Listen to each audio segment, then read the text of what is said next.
মৰ্তত এতিয়া নিৰ্বাচনী বতৰ বহি থাকে কেনেকৈ দেৱী ধৰালৈ নামিল দেৱী এইবাৰ ৰাজনৈতিক দলৰ ৰথী মহাৰথীৰ দৰে নিৰ্বাচনত যুঁজ দিয়াৰ হেঁপাহ জাগিল দেৱীৰ নিৰ্বাচনত যুঁজ দিয়াৰ লক্ষ্যৰে দেৱী নামি আহিল মৰ্তলৈ হাতত মনোনয়ন পত্ৰ লৈ মাদুৰাইত উপায়ুক্তৰ কাৰ্যালয়ত সাক্ষাৎ দেৱীৰ আৱিৰ্ভাৱ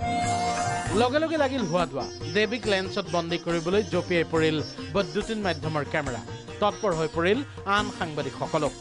সকলোৰে দৃষ্টি আকৰ্ষণ কৰি দেৱীয়ে দাখিল কৰিলে মনোনয়ন পত্ৰ দক্ষিণৰ সন্মানীয় মাদুৰাই সমষ্টিত মনোনয়ন দাখিল কৰিলে দেৱীয়ে পিছে ভুল নকৰিব এইগৰাকী কোনো দেৱী নহয় মীনাক্ষী দেৱীৰ ৰূপ লৈ মনোনয়ন দাখিল কৰা এইগৰাকী তৃতীয় লিংগৰ প্ৰাৰ্থী নাম ভাৰতী নিৰ্দলীয় প্ৰাৰ্থীৰ ৰূপে নিৰ্বাচনী যুঁজত অৱতীৰ্ণ হয়